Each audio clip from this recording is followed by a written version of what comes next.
22절까지 마태복음 4장 18절에서 22절까지 우리 하나님 말씀을 저와 여러분들이 함께 받도록 합니다. 다 같이.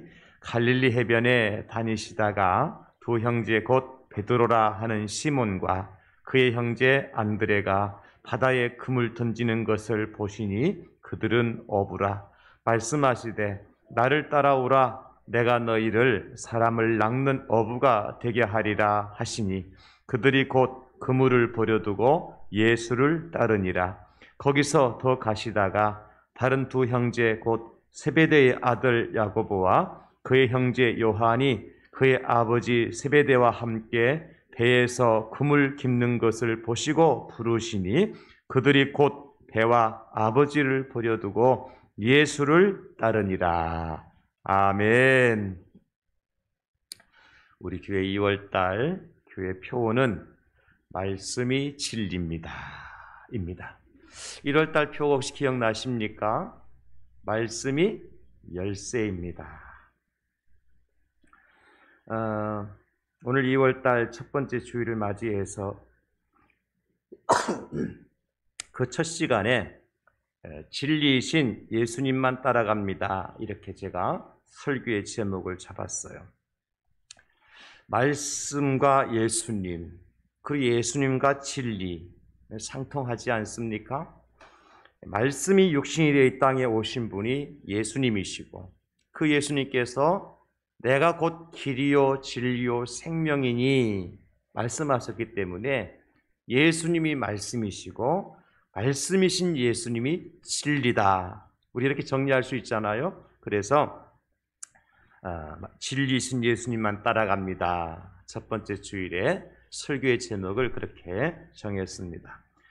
사랑하는 성도 여러분, 예수님만이 천국으로 인도하는 유일한 길입니다. 예수 그리스도만이 영원히 변함이 없는 참 진리이십니다. 그리고 예수님만이 아론의 지팡이에 살구 열매가 열리게 하신 생명이십니다. 할렐루야. 지난 수요일 예배 시간에 설교를 통해서 말씀을 들었습니다마는 이스라엘의 12지파가 있잖아요. 그 지팡에 12지파의 지휘관 우두머리들을 한 사람씩 다 불러서 지팡이 하나씩 가져오게 하셨고 그 지팡이 위에 12지휘관의 이름을 기록하게 하고 아론의 레위 지파에는 아론의 이름을 새겨서 여호와의 언약궤 앞에 나란히 지팡이를 세워놓죠. 그리고 한밤이 지난 다음에 보니까 어떻게 변화가 되었어요? 다른 지팡이는 마른 지팡이로 그대로 있었는데 아론의 지팡이만큼은 움이 돋아나고 싹이 나고 꽃이 피고 살구 열매가 열렸더라. 그렇게 성경에 기록을 해주고 있습니다. 겉으로 보기에는 다 동일한 마른 지팡이였어요. 그런데 유독 아론의 지팡이만 열매를 맺게 되어지는 변화가 일어났던 것이죠. 하나님께서는 이 사건을 통해서 우리에게 무엇을 보여주기를 원하셨느냐면 민수기 16장 5절에 보면 과연 누가 여호와 하나님께 속한 자인지 보자는 겁니다. 그리고 누가 거룩한 자인지 하나님께서는 구별하시기를 원하셨던 거죠. 특별히 하나님께 택한 자가 누구냐? 이것을 보여주기 위해서 12개의 지팡이 중에서 아론의 지팡이를 하나님 택하셨고 거기에 열매를 맺게 하셨습니다. 그런데 이 아론의 지팡이는 누구를 상징하느냐? 바로 이 시대를 살아가는 여기 앉아 계신 저와 여러분들을 상징한다. 그렇게 말씀드렸습니다. 그 이유가 뭐냐? 베드로전서 2장 9절에 보면 이렇게 기록해주고 있습니다. 그러나 너희는 택하신 족속이요 왕같은 제사장들이요 거룩한 나라요 그의 소유가 된 백성이니 이는 너희를 어두운 데서 불러내어 그의 기이한 빛에 들어가게 하신 이의 아름다운 덕을 선포하게 하려 하심이라. 여기 빨간 글씨로 제가 너희는 택하신 족속이요 거룩한 나라요 그의 소유된 백성이니 이것이 바로 민수기 16장 5절 말씀을 그대로 옮겨놓은 거예요. 그러니 아론의 쌍난 지팡이가 바로 이 시대를 살아가는 저와 여러분들을 의미한다. 이렇게 말씀을 드리는 것입니다. 사랑하는 성도 여러분, 예수님이 없이는 아론의 지팡이도 마른 지팡이에 불과합니다. 생명의 말씀이 없이는 아론의 지팡이도 역시 말라 비틀어지다가 결국 썩어 없어질 지팡이에 불과하다는 겁니다. 그런데 그 안에 뭐가 있었어요? 생명이 생명. 그 생명이 누구입니까? 예수 그리스도. 그 생명이 무엇입니까? 하나님의 입으로부터 나오는 말씀. 그것 때문에 마른 지팡이에서 우미 돋고 싹이 나고 꽃이 피고 살구 열매가 맺혔던 거예요. 우리 똑같아요. 우리가 세상 사람들이나 저와 여러분들이 다를 게 아무것도 없어요.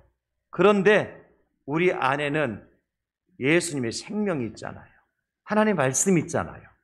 그것 때문에 우리는 우미 돋고 싹이 나고 꽃이 피고 살구 열매가 맺는 그런 아론의 지팡이가 될 수 있다는 겁니다. 이게 축복이죠, 여러분. 하나님께서 우리를 택하여 주시고 소유 삼아 주시고 거룩한 백성 삼아 주심으로 말미암아 생명의 열매를 맺도록 해 주셨다. 무엇 때문에 하나님께서 아론의 지팡이에 그렇게 생명을 낳게 하셨느냐?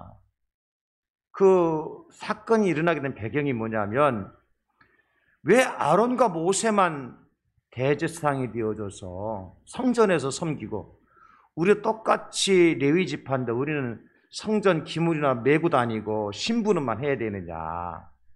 그들이 이제 고라당 일파가 다단과 아비암과 더불어서 원망하고 그들을 이제 비판했잖아요. 그로 인해서 그 연병이 나가지고 엄청난 사람이 죽지 않습니까? 하나님께 그 원망을 그치게 하시고 연병 가운데 죽어가는 자들을 죽음에서 건지기 위해서 아론의 쌍난 지팡이를 만드신 거예요. 그렇다고 할 것 같으면 이렇게 적용합시다, 여러분. 저와 여러분들을 하나님께서 이 시대에 아론의 쌍난 지팡이로 우리를 택하셨다면 그 목적이 어디 있느냐? 바로 저와 여러분들로 인하여서 세상의 원망이 그치도록 하시기 위해서, 그리고 그 원망과 불평과 죄를 짓고 죽어가는 저 세상 사람들의 죽음을 그치고 그들을 구원하도록 하시기 위해서 하나님께서 저와 여러분들을 아론의 쌍난 지팡이로 선택하여 주신 줄로 믿습니다. 그 우리 안에 뭐가 있어야 돼요? 그러면 예수님의 생명이 있어야 돼요. 우리 안에 또 뭐가 있어야 돼요? 하나님의 말씀이 있어야 돼요. 그래야 마른 지팡이와 같은 우리 가운데서 우미 나고 순이 돋고 그리고 싹이 피고 꽃이 피고 열매가 맺을 수 있는 것입니다. 그러므로 세상이 그렇게 교회를 원망하고 기독교인들을 비난하고 기독교를 혐오하는 일을 그치게 할 수 있는 비결이 무엇이냐?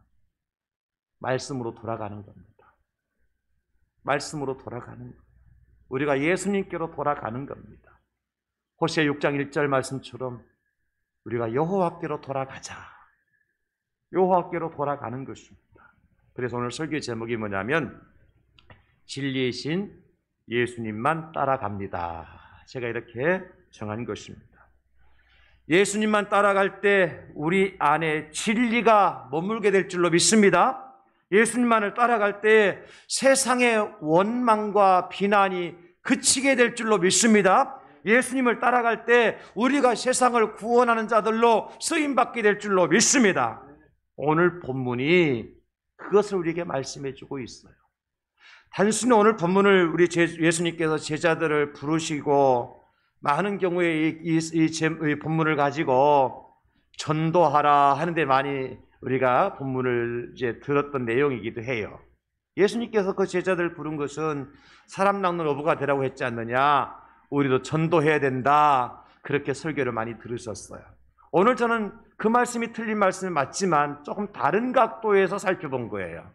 무엇이냐? 예수님께서 고기 잡던 그물을 깁던 사람들을, 어부들을 향하여서 말씀하시죠. 나를 따라오라. 왜 따라오라고 그러셨어요? 너희로 사람을 낚는 어부가 되게 하리라. 저는 여러분, 제자들이 사람을 낚는 어부가 되는 것은 사명이죠. 그리고 한편으로는 세상을 향한, 어떤 세상이냐? 죽어가는 세상이죠. 교회를 원망하고 비난하고 기독교를 혐오하는 그 세상을 향한 하나님의 섭리가 여기에 담겨져 있어요. 그건 뭐냐? 그들을 죽음으로 내몰지 않고 살리시기 위한, 구원하시기 위한 하나님의 섭리가 있는 거예요. 이게 놀라운 거예요, 여러분.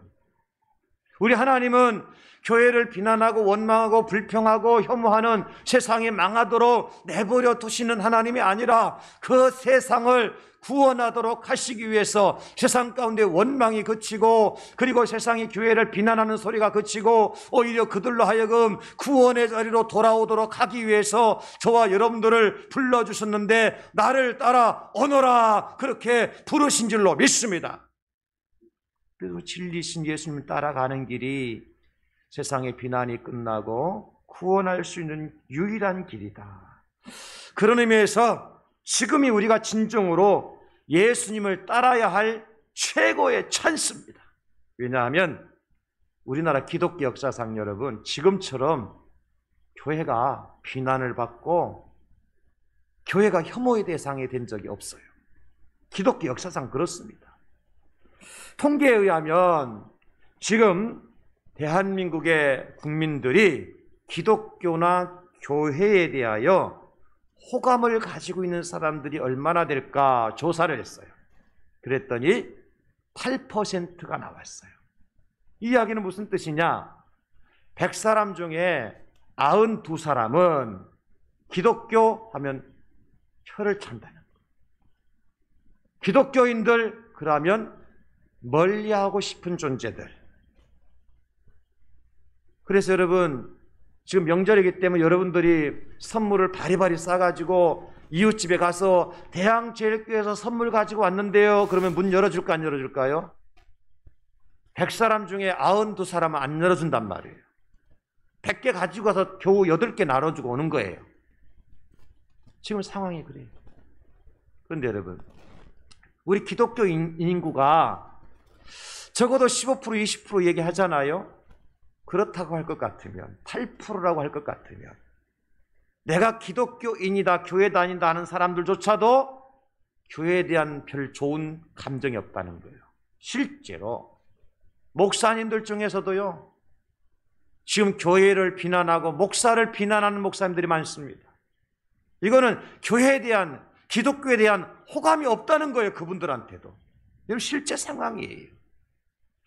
그래서 지금이 심각한 상황이요, 기독교가 위기를 맞고 있고 교회가 벼랑 끝에 서 있는 상황입니다. 그렇다면 사랑하는 성도 여러분, 이 심각한 위기, 벼랑 끝에 선 교회가 다시 세상의 희망이 되어지고 생명의 씨앗이 될 수 있는 비결이 뭐냐? 진리이신 예수님께로 돌아오는 겁니다. 예수님 따라가는 길밖에 없어요. 그러면 예수님 따라간다 하는 말이 무슨 뜻이냐는 겁니다. 단순히 예수님이 가시는 길만 졸졸 따라가면 되느냐? 그렇지 않습니다. 오늘 본문에서 예수님께서 말씀하시죠? 나를 따라오라 그랬더니 그들이 그물을 버려두고 예수님 따랐죠. 배와 아버지도 버려두고 예수님 따랐습니다. 여기 따르다 할 때에 헬라어 원어가 뭐냐면 오이소입니다. 오이소. 우리말로 오이소 하면 뭐 하는 거예요? 따라오라는 거죠. 우리말 오이소하고 헬라어 오이소가 똑같은 거예요. 따라오라는 뜻이에요. 여러분, 헬라어가 어렵지 않습니다. 우리말하고 다 닮은 헬라어가 얼마나, 아빠 할 때 아바 그러죠. 하나님 아버지를 아빠 부를 때 우리 헬라어는 아바 그렇게 불렀죠. 똑같은 단어예요. 그러니까 우리 대한민국 국민들이 쓰는 한글이, 용어가요, 이 이스라엘 히브리 사람들이 헬라 사람 쓰던 헬라어 얼마나 유사한 게 많은지 몰라요. 우리는 어쩌면 같은 민족일 수 있어요. 그건 나중에 또 한번 따져보도록 하고. 그러니까 오이소라고 하는 따라오라라는 원 뜻은 어디에서 파생된 단어냐면 옵타노마이라고 하는 헬라어에서 파송됐어요. 어려우니까 그냥 그런 말이 있구나, 옵타노마이라는 말이 있구나 하는 건데, 이 옵타노마이라는 말은 무슨 의미를 가지고 있느냐 하면 응시한다. 응시하는 게 뭔지 아시죠? 그 다음에 눈을 크게 뜨고 지켜본다, 나타낸다, 그런 의미를 가지고 있어요. 그러니까 일반적으로 옵타노마이라는 말은 뭐 단순한 동행을 의미하는 헬라어가 또 있거든요. 그게 뭐냐면 아코리레오라고 하는 단어가 있는데, 여러분 알 필요 없어요. 아코리레오라는 단어가 있는데 이거하고 옵타노마이는 같아요, 달라요? 다르다는 것만 알고 있으면 돼요. 아, 다르구나. 나를 따라오날 할 때 그 따라오는 헬라어 원어하고 그냥 단순히 동행하라고 할 때 쓰는 그 헬라어고는 다른 단어구나. 완전히 다른 단어예요. 다른 단어라는 것은 뜻이 다르다는 거예요. 뜻이. 그럼 무슨 뜻이냐, 옵타노마이는 무슨 뜻이냐 하면 눈을 크게 뜨고 응시하라 그랬잖아요. 여러분 축구 경기를 하다가 가끔 심판이 판정에 불복해 선수들이 막 박치기 하고 막 그럴 때가 있잖아요. 그럴 때 심판에게 강력하게 항의를 하면 심판이 저쪽 본부석을 향해서 뭐라고 그래요? 이게 이렇게 하죠, 이렇게. 이게 보셨어요? 이게 뭐 하라는 얘기예요? 비디오 판독하라는 얘기예요. 비디오 판독. 심판도 사람인지라 보는 각도에서 또 거리에 따라서 뭐 때로는 막 공 따라가 심판이 따라가다가 뒤통수 가려워서 긁다가 못 볼 수도 있잖아요. 그러니까 심판도 오심을 할 수가 있거든. 그걸 대비해서 비디오를, 카메라를 여러 대를 설치해서 순간순간 다 찍어요. 그 비디오 판독관이 따로 있어요. 그래서 그 비디오 판독관들은 뭐 하는 사람들이냐, 그런 심판에 오류가 있을 때에 그 비디오에 나오는 순간 동작을 정확하게 파악을 해서 정오를 가리는 거예요. 그러면 이 비디오 판독관들이 비디오를 볼 때 그냥 껌 씹으면서 비스켓 먹으면서 그렇게 할까요? 아니죠. 그때는 정말 정신 바싹 차려가지고 없는 눈, 있는 눈 다 부릅뜨고 그 비디오에 나오는 그 장면을 정확하게 봐야 돼요. 그래야 판단할 수 있죠. 그때 쓰는 단어가 바로 옵타노마이라고 하는 따라오다는 단어예요. 굉장하죠? 그러니까 우리 예수님 따라간다고 하는 것은 그냥 건성으로 예수님 가니까 나 졸졸졸 뒤따라가는 게 아니에요. 예수님 말씀하시는 한쪽 귀를 듣고 한쪽 귀를 세는 게 아니에요. 일거수일투족을 비디오 판독관이 판독하듯이 예수님을 그대로 응시하고, 예수님께서 말씀하실 때는 말씀하시는 음성을 내 귀에 새기고 내 시선에 예수님의 행동을 다 새기고 내 마음에 예수님 말씀 새기고 예수님이 하시는 대로 그대로 닮아가고 살아가는 것이 옵타노마이라고 하는 나를 따라오너라, 그런 의미예요. 예수님 제자들 그렇게 부르셨다니까요. 근데 실제 제자들이 그렇게 따라갔어요, 안 따라갔어요? 못 따라갔어요. 자지 말고 기도하라 그래도 좀 그냥 잡아자고 있고, 그 예수님께 믿음 가지고 귀신을 쫓아내라 그래도 믿음 없이 쫓아내지도 못하고, 예수님은 하셨는데 제자들은 못했잖아요. 예수는 온전히 따라가지 못한 거예요. 따라가는 흉내는 냈지만 옵타노마이를 못한 거예요. 그래서 제자들도 비난을 받게 되어졌고, 오늘 우리는 어떠냐? 저와 여러분, 예수님 진짜 따라가고 있습니까, 여러분? 예수님 말씀대로 살고 계십니까? 따라서 합시다. 그러니까 따라서 하시라고요. 그러니까 욕먹는 거지 다른 거 없어요. 우리가 진짜 예수님 말씀대로, 하나님의 말씀대로만 예수님을 따라간다면 세상이 어떻게 교회를 그렇게 혐오하고 기독교를 개독교라고 말하고 그렇게 욕하고 혐오할 수 있습니까? 문제는 세상에 있는 것이 아니라 어디에 있어요? 나한테 있더라. 교회 밖에 문제가 있는 것이 아니라 어디에 있습니까? 교회 안에 있더라. 그 문제가 뭐예요? 예수님을 온전히 따라가지 못한 거예요. 그래서 해결 방법은 한 가지다. 진리신 예수님 따라가는 것밖에 없다. 그러면 예수님 따라간다는 건 도대체 무엇을 하라는 얘기냐? 제가 성경 전체를 이렇게 연구해 보니까 세 가지. 첫째는 예수님에게서 배워야 돼요. 두 번째는 예수님을 닮아야 돼요. 세 번째는 예수님처럼 살아야 돼요. 다시 한번, 예수님에게서 배우고 예수님을 어떻게 하고요? 닮고, 세 번째는 예수님대로, 예수님처럼 살아야 된다. 이게 예수님 따라가는 거예요. 근데 이 시간에 다 세 가지 말씀드릴 수 없고, 그 중에 첫째, 예수님에게서 배우는 것이 예수님 따라가는 것이다. 그 예수님에게서 뭘 배워야 되냐? 예수님의 사역을 배워야 돼. 예수님의 사역. 예수님의 사역이 뭐냐? 첫째, 예수님의 사역은 십자가를 지는 것입니다. 예수님 이 땅에 왜 오셨습니까? 십자가 지시려고. 보라, 세상 죄를 지고 가는 하나님의 어린 양이로다. 예수님의 사역은 한마디로 말하면 십자가 짊어지시고 갈보리 언덕을 올라가시는 사역입니다. 그래서 예수님께 십자가 위에서 하신 말씀 중에서 다 이루었도다. 테텔레스타이, 그렇게 말씀하셨어요. 헬라어로. 다 이루었도다. 어디에서요? 십자가 위에서.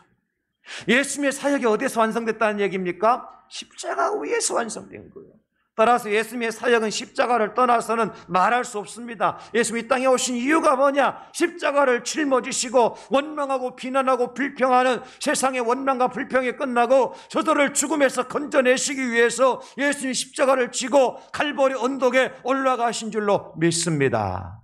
그러면 우리가 예수님 따라간다는 의미를 아시겠죠?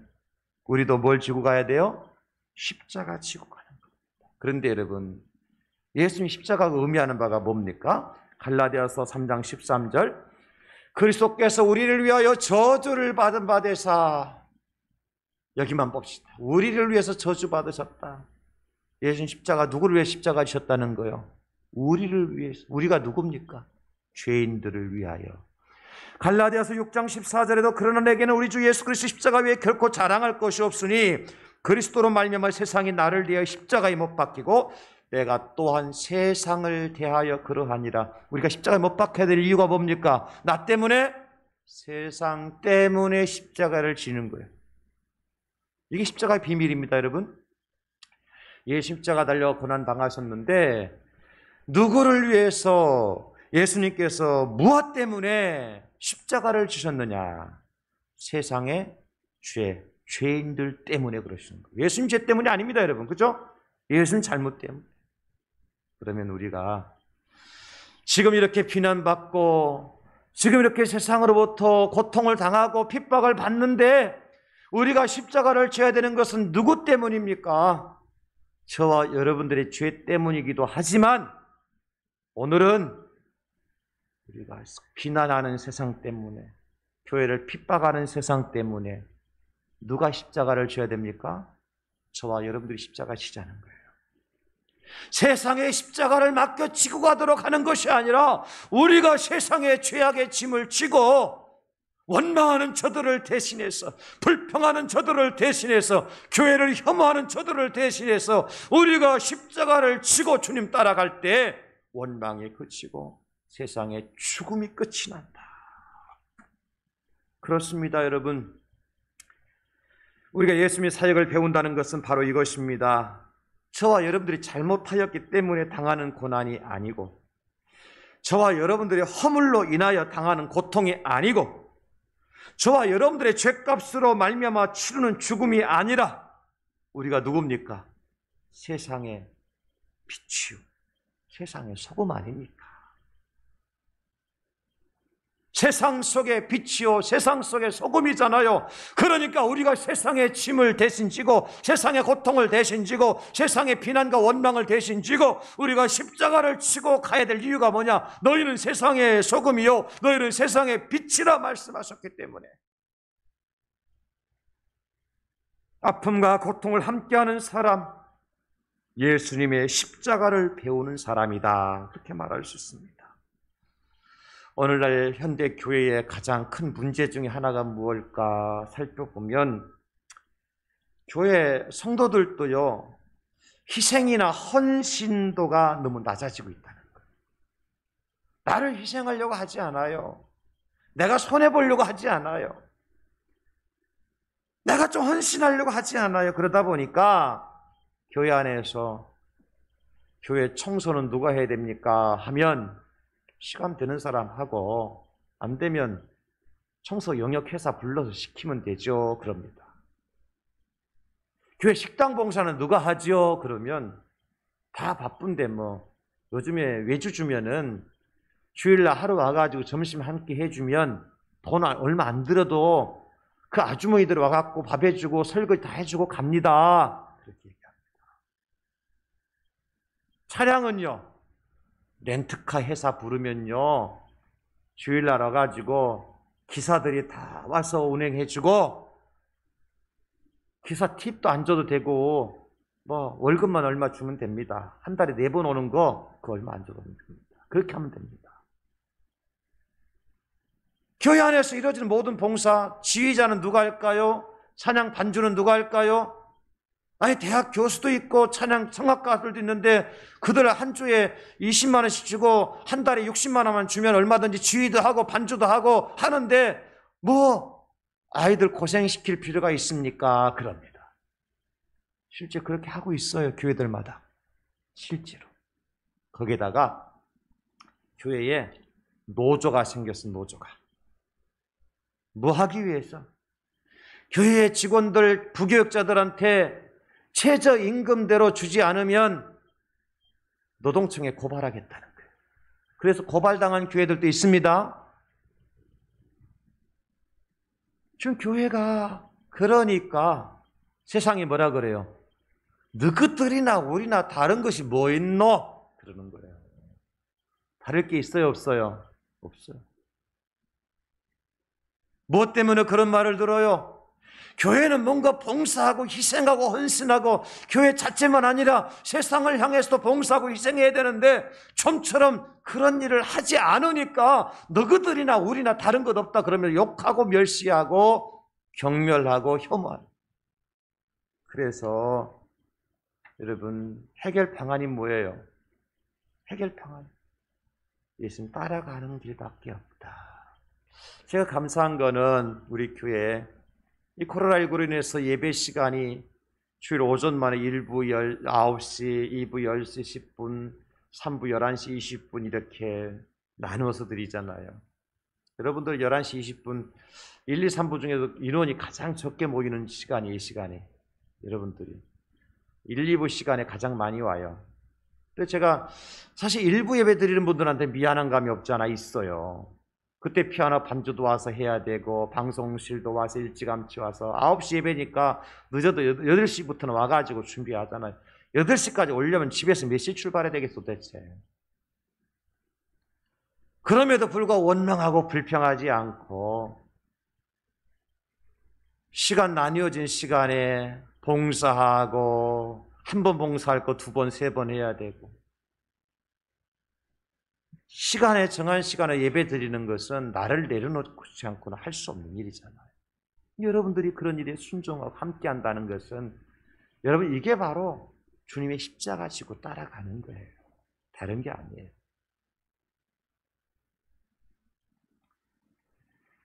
사실 지금 우리가 당하는 이 고난이 우리의 잘못 때문은 아니죠. 그러나 모두가 다 분담해야 될 고통이다. 누구 탓을 하기 전에 내가 지고 가야 될 고난이자 십자가다 생각하면 넉넉히 우리가 할 수 있습니다. 그럴 때 세상이 교회를 바라보는 눈이 다를 거예요. 그럴 때 원망이 그치고 죄를 향하여 치닫던 죽음의 길에서 저들이 돌아오게 될 겁니다. 사랑하는 성도 여러분, 주님의 십자가 지고 따라갑시다. 주님의 사역은 십자가 지고 가신 거예요. 두 번째로는 예수님의 사역은 영광으로 들어가는 것입니다, 여러분. 주님의 사역은 십자가로 끝이 나지 않았어요. 십자가는요, 영광으로 들어가는 출발에 불과했어요. 여러분, 그렇죠? 히브리서 12장 2절에 뭐라고 말씀하고 있습니까? 믿음의 주요 또 온전하게 하시는 이 예수를 바라보자. 그는 그 앞에 있는 기쁨을 위하여 십자가를 참으사 부끄러움을 겨의치 아니하시더니 하나님 보좌 우편에 앉으셨느니라. 예수는 십자가에 달려 죽으신 것으로 끝나지 않더라. 세상이 원망하고 불평하고 손가락질하고 주먹질해서 비록 예수님 십자가에 달려 죽으셨지만 그것으로 끝나지 않더라는 것입니다. 어떻게 해요? 하나님 보좌 우편에 앉으셨느니라. 만약에 여러분 우리 예수님께서 십자가를 지지 아니하시고 이 땅에 계셨더라면 하나님 보좌 우편에 앉을 수가 있었을까요?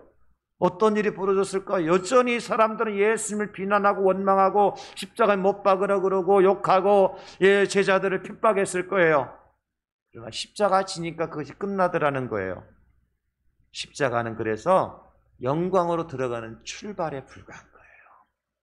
여러분들에게 희생을 얘기하고 헌신을 얘기하는데 그 희생과 헌신이 그 자리에서 끝나는 것이 아니라 그것이 곧 영광으로 들어가는 출발이 됨을 믿으시기를 예수님의 이름으로 축원합니다. 내가 희생하는 것이, 내가 헌신하는 것이, 내가 나의 십자가를 지고 예수님 따라가는 것이 그것으로 끝나는 것이 아니라 영광으로 들어가는 출발이라는 거예요. 우리 노예의 한 교회 이야기를 제가 소개를 하고 싶은데, 그 교회 목사님이 우리 노예 전체 목사님들 단체 톡이 있어요. 톡에 하루에도요 사진을 10장 20장씩 올리는 분이 계세요. 카톡 한 10번 20번 물려요. 그 사진이 쫙 무슨 사진인가 하니까 그 교회가 이제 이번 주일부터 새로운 임시 예배 처소에서 예배를 오늘부터 드리기 시작했거든요. 이 교회당 이전을 했다는 얘기예요.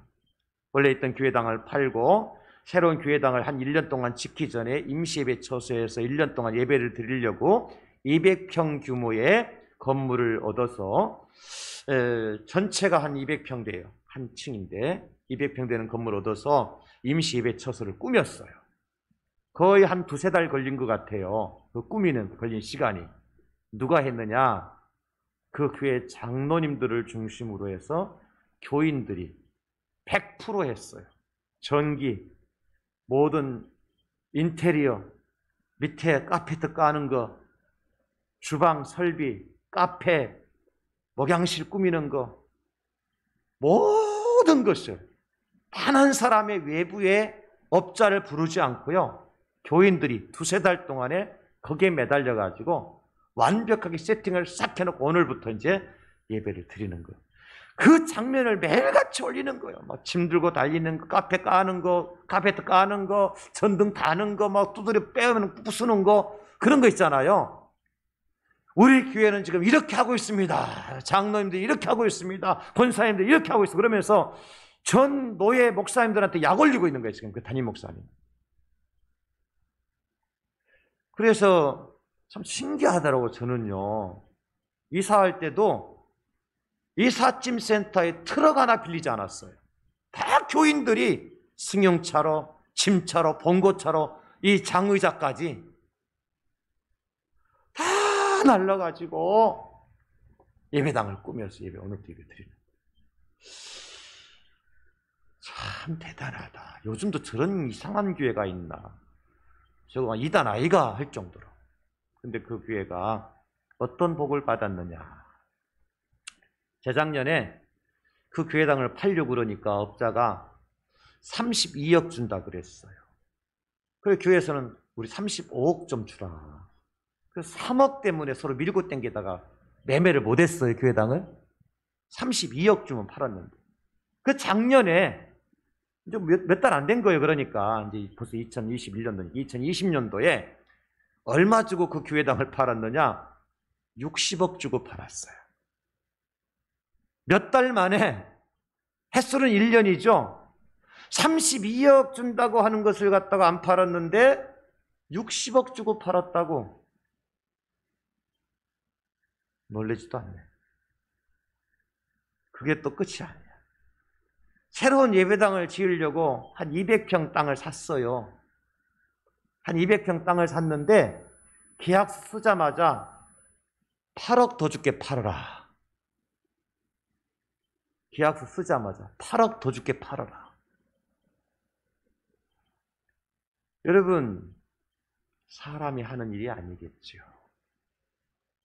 하나님 앞에 죽도록 충성하고 헌신하고 희생하니까 하나님은 그래서 그 교회가 모든 지었던 빚을 다 갚고 땅을 사고 새로운 교회당을 짓고 돈이 남아서 그 교회 관리 집사님 사택 먼저 제 1호로 사주고 아파트 좀 사줬어요. 지금 지난 1월 달에 관리 집사 아파트 29평짜리 아파트를 사줬고,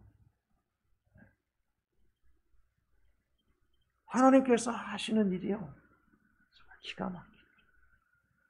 무엇 때문에? 십자가를 지고 따라가니까 영광이 있더라는 거예요. 저는 우리 교회, 제가 지난 주간에 제가 어떤 서류를 찾으려고 제 책상을, 서랍을 막 이렇게 뒤집다가 제가 찾으려는 서류가 아니라 엉뚱한 서류를 하나 발견했어요. 그게 뭐냐면, 우리 교회 이제 그 교회당을 이렇게 예배당을 건축하기 위해 비전센터 건축한다고 교회 선포하고 작정합시다. 현금 작정합시다. 예배당 건축할 때 그렇게 했잖아요. 여러분 그렇게 하셨잖아요. 그 작정 헌금 리스트가 딱 눈에 띄는 거예요. 작정 헌금 리스트가. 그래서 그 헌금 리스트를 보고요, 제가 깜짝 놀랐어요. 그 당시에 죄송하지만 여러분, 우리 교회 성도님들 중에서요, 번듯한 아파트 한 채 가지고 계신 분들 5손가락 안에 들었어요. 없었어요. 전세, 월세 이렇게 살았는데, 그런데 십시일반으로요, 어린아이들부터 헌금 작정해가지고 그때 헌금 작정해서 나온 금액이 약 4억 정도나, 4억. 60억 듣더만은 4억은 아예 놀라지도 않네 이제. 우리 교회 교인의 숫자, 우리 교인들의 재산을 가지고 있는 그러한 상황, 4억이라는 건요, 서울서 말하면 400억의 가치가 있는 거예요. 서울 수준으로 따지자면 400억의 가치가 있는 거예요. 제가 그것을 보고서 얼마나 감사했는지. 그리고요, 그 명단을 보면서 하나하나 제가 눈기도 하잖아요. 근데 보여요. 이분들이요, 아파트를 사갖고 이사를 하셨더라고. 헌금하고 난 다음에. 이분들의 자녀들이요, 헌금하고 난 다음에 좋은 회사 취직하고 좋은 직장 갖고 시집장가 가고 잘 살고 있더라고. 아, 하나님 앞에서의 십자가를 지는 것은 영광의 자리로 들어가는 출발이구나. 할렐루야. 그러므로 사랑하는 성도 여러분, 요한복음 12장 24절에 뭐라고 말씀하십니까? 내가 진실로 진실로 너희에게 이르노니 한 알의 밀이 땅에 떨어져 죽지 아니하면 한 알 그대로 있고 죽으면 많은 열매를 맺느니라. 아멘. 우리가 아멘은 수도 없이 하지만은 우리가 땅에 떨어져 죽으려고 하지 않잖아요. 우리가 예수님 따라서 십자가 지려고 하지 않잖아요. 희생과 헌신을 감당하려고 하지 않잖아요. 그러니까 세상이 교회를 향해서 욕하고 손가락질하고 비난하고 혐오의 집단을 하고 말하는 거예요. 지금이 바로 그때입니다. 우리가 주님의 십자가를 지고 따라갈 때예요. 주님이 내게 무슨 말씀을 하시니 그 말씀을 내 귀에 닿지가 않도록 그 말씀을 들어야 되고, 주님이 그 말씀하시는 그 말씀이 내 심장에 새겨지도록 그 말씀을 내 마음판에 새겨야 되고, 그 말씀대로 따라 살기 위해서 나를 내려놓고 주님이 가라 하시면 가고 서라 하시면 설 수 있는 주님을 따르는 자가 제자입니다. 마태복음 16장 24절에 분명하게 말씀하고 있습니다. 이에 예수께서 제자들에게 이르시되 누구든지 나를 따라오려거든 자기를 부인하고 자기 십자가를 지고 나를 따를 것이니라. 누가복음 14장 27절에도 누구든지 자기 십자가를 지고 나를 따르지 않는 자도 능히 내 제자가 되지 못하리라 말씀하셔요. 여러분, 누가 예수님의 제자입니까? 누가 예수님을 따라가는 자입니까? 십자가 진 자입니다. 십자가가 결코 유쾌하지는 않을 거예요. 십자가 지고 따라가는 것이 쉽지는 않을 겁니다. 그러나 여러분, 십자가 없이는 영광도 없다는 사실을 기억하십시오. 십자가 없이는 구원도 없다는 사실을 기억하십시오. 주님이 나의 모든 죄 허물을 대신해서 십자가에 달려 죽으셨다면 우리는 세상의 모든 죄와 짐을 대신 짊어지고 십자가 지고 주님을 따라갈 때 세상이 더 이상 교회를 비난하지 않을 거예요. 세상이 더 이상 비난하고 원망하다가 죽음의 덜하게 떨어지는 일이 없을 거예요. 하나님 우리를 왜 불러주셨느냐? 왜 우리를 아론의 쌍난 지팡이로 세워주셨느냐? 세상으로 하여금 원망이 그치도록, 세상의 죽음에서 건져내도록 하기 위해서 우리를 불러내셨어요. 저는 우리 대양제일교회 성도님들이 그 일에 쓰임받을 수 있기를 바랍니다. 똑같이 세상 원망하고 머리 띠두르고 세상 대적할 것이 아니에요. 욕먹을 짓을 했으면 우리가 욕을 먹어야지요. 비난받을 행동했으면 우리가 비난을 받아야 되지요. 그럼에도 불구하고 여전히 우리는 주님을 따라가기만 하게 되어지면, 주의 십자가를 지기만 하게 되어지면 원망이 그치고 죽음이 떠나는, 그래 세상의 구원의 통로로 쓰임받는 자가 될 수 있다는 거예요. 저와 여러분들이 세상을 구원합시다. 세상을 살립시다.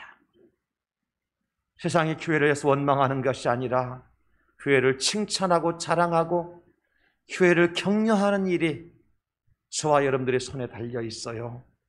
세상의 잘못이라고 돌리지 마십시다. 우리가 십자가를 지지 않은 연고라고 생각하시고 이제는 우리가 조금 더 희생하고 헌신하고 십자가 질 때 영광의 그날이 우리에게 다가올 줄 믿으시고 예수님의 진리신 예수님만 따라가는 저와 여러분들 다 될 수 있기를 예수님의 이름으로 축원합니다. 축복합니다. 이 시간 다 눈을 감고 결단합시다. 주님, 나는 진리신 예수님만 따라가렵니다. 세상이 뭐라고 해도 비난의 소리에 내 귀가 흔들려, 내 마음이 흔들려 같이 욕하고 같이 비난한 자가 아니라 내가 그 세상의 죄를 대신 짊어지고 가셨던 예수님처럼 비난하는 저들을 대신해 내가 십자가를 지고 가게 해주시고 원망하고 불평하다가 지옥에 떨어졌던 자들을 위해 십자가이셨던 예수님처럼 나도 저들을 살리기 위해서 주의 십자가 지고 영광의 자리로 들어가게 해달라고 이 시간 다 같이 결단하며 하나님 앞에 기도드립시다. 하나님 아버지 감사합니다. 오늘도 진리신 예수님만 따라가라고 말씀해 주시니 감사합니다. 주님, 주님의 사랑이 아니면 우리가 살아갈 수 없는데, 주님의 십자가가 아니면 우리가 구원받을 수 없는데 세상 죄를 지고 가신 주님의 모습을 따라가기를 원합니다. 지금 세상의 교회를 비난하고 원망하고 있습니다.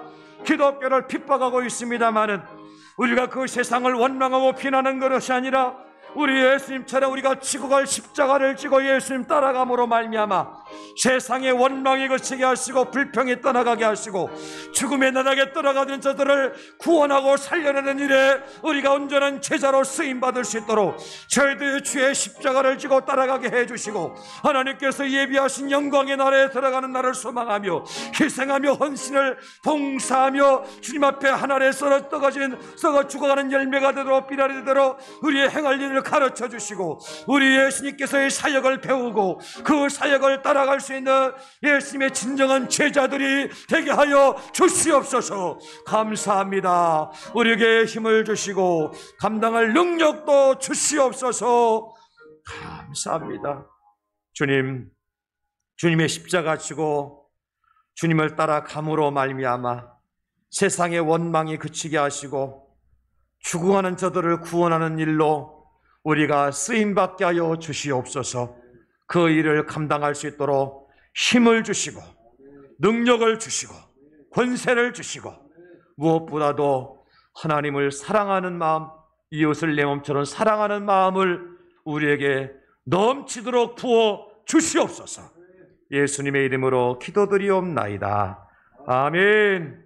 340